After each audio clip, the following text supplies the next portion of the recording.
பர்த்திமேயு கண் தெரியாத நிலையிலே அவன் பார்வையற்ற மனுஷனாய் பாலைவன வாழ்க்கை வாழ்ந்து கொண்டிருந்தான். அவன் வாழ்க்கையெல்லாம் முடிந்து போனது. ஆண்டவரை கண்டான். யாரு போகிறான்னு கேட்டா, என்ன சப்தம் அது? அப்பொழுது சொன்னார்கள், நாசரேத்தூர் இயேசு போகிறார். உடனே அவன் சப்தமாய் கத்தினான், நாசரேத்தூர் இயேசுவே, தாவீதின் குமாரனே, என் மீது மனமிறங்கும் என்று கத்தினான். என் மகனே, மகளே, இங்க வந்து நிற்கிற நீங்க ஆண்டவரை நோக்கி கத்தி பாருங்களேன். அந்தோனியார் தன்னுடைய துன்ப நேரத்தில் எல்லாம் அந்த தெய்வத்தை நோக்கி கத்தினார். அதனால தான் ஆண்டவர் அவருக்கு கரம் கொடுத்தார். இதை உன் வாழ்க்கையில கூட பர்த்திமேயு குருடனை போல இதுநாள் வரை நீ பார்வையற்றவனாய் இருந்திருக்கலாம். ஆனால் ஆண்டவர் இப்பொழுது உன்னுடைய அகக்கண்களுக்கு ஒளியூட்டுகிறார். அவர் உனக்கு பார்வை அளிக்கிறார்.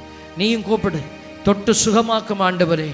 இதோ உன் வாழ்க்கையை மாற்ற வல்ல ஒருவர் உண்டு, அது ஆண்டவராகிய இயேசு கிறிஸ்து.